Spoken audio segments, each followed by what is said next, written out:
قرآن کی ہر صورت سوائے سورۃ توبہ کے ہر صورت کا آغاز بسم اللہ الرحمن الرحیم سے ہوتا ہے۔ کیا آپ جانتے ہیں کہ الرحمن اور الرحیم میں فرق کیا ہے؟ دونوں کو اکثر بہت مہربان کہا جاتا ہے اور یہ لفظ رحمت سے ماخوذ ہے، تاہم رحمان اللہ کی وہ رحمت جو ہر مخلوق کے لیے عام ہے،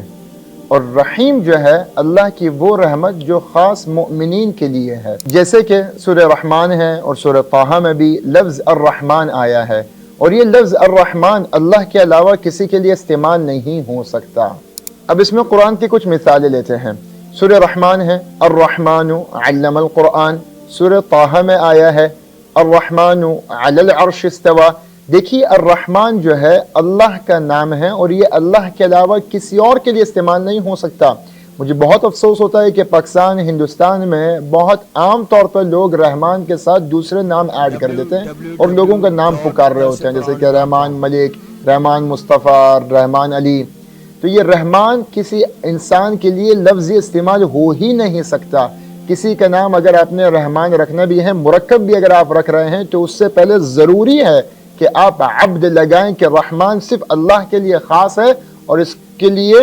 عبد لگانا ضروری ہے کہ الرحمن کا بندہ۔ رحمان اپنے آپ میں کوئی نام نہیں رکھ سکتا، رحیم شاید رکھا جا سکتا ہے۔ کیوں؟ کیونکہ یہ جو لفظ رحیم ہے یہ ہے تو اللہ کی وہ صفت جو کہ صرف مؤمنین کے لیے ہے، مگر ہم کسی کے لیے استعمال کر سکتے ہیں کہ یار یہ بڑا شفیق ہے، بڑا رحیم ہے، تو صفت کے اعتبار سے لفظ رحیم کسی کے لیے استعمال ہو سکتا ضرور ہے۔ مثال کے طور پہ خود اللہ رب العزت نے قرآن شریف میں رسول اللہ صلی اللہ علیہ وسلم کے لیے فرمایا لَقَدْ جَاءَكُمْ رَسُولٌ مِّنْ أَنفُسِكُمْ عَزِيزٌ عَلَيْهِ مَا عَنِتُّمْ حَرِيصٌ عَلَيْكُمْ بِالْمُؤْمِنِينَ رَؤُوفٌ رَحِيمٌ۔ اللہ رب العزت نے نبی مصطفیٰ صلی اللہ علیہ وسلم کو لفظ رؤوف کہ بہت مشفق اور لفظ رحیم بہت رحم کرنے والا، یہ دو لفظ اللہ رب العزت نے، یہ دو نام جو کہ اللہ کے ہیں، اللہ نے رسول اللہ صلی اللہ علیہ وسلم کو بھی دیے ہیں۔ تو چنانچہ رحمان کسی مخلوق کے لیے استعمال نہیں کیا جا سکتا، مگر رحیم جو ہے کسی مخلوق کے لیے استعمال ضرور کیا جا سکتا ہے، مگر بہتر اس میں بھی یہی ہے کہ آپ عبد الرحیم پورا نام بولیں، عبد الرحمن تو بشرطیہ لازم ہے کہ پورا لفظ عبد الرحمن بولیں۔ اور نقطہ میں آپ کو اس میں یہ بتاؤں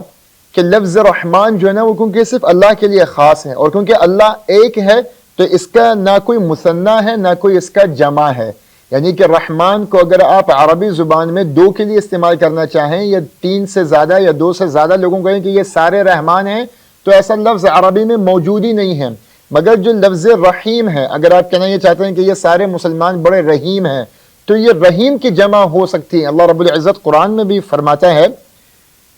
محمد الرسول اللہ والذین معه اشداء علی الکفار رحماء بینہم، کہ محمد اللہ سبحانہ وتعالی کے پیغمبر ہیں اور جو رسول اللہ صلی اللہ علیہ وسلم کے ساتھ ہیں، یعنی کہ صحابہ کرام، وہ کیا ہیں؟ اشداء علی الکفار، وہ کفاروں پہ غالب ہیں، ان پہ سخت ہیں، ان پہ ان کا رعب ہے، مگر رحماء بینہم، اب یہاں پہ لفظ رحماء آ گیا ہے کہ آپس میں یہ بہت رحم کرنے والے، بہت مشفق ہیں، تو رحماء کی جمع بھی ہے۔ تو اس بات سے ہم یہ استنباط کرتے ہیں، یہ سمجھتے ہیں کہ لفظ رحمان صرف اللہ کے لیے استعمال ہوتا ہے، تاہم یہ اللہ کی صفت ایسی رحمت والی ہے جو کہ مؤمنین کے لیے اور کفار کے لیے ہر شے پہ اللہ کی رحمت غالب ہے۔ سوشل میڈیا پر سب سے قدیم اور سب سے ریلائبل برانڈ درسقرآن.com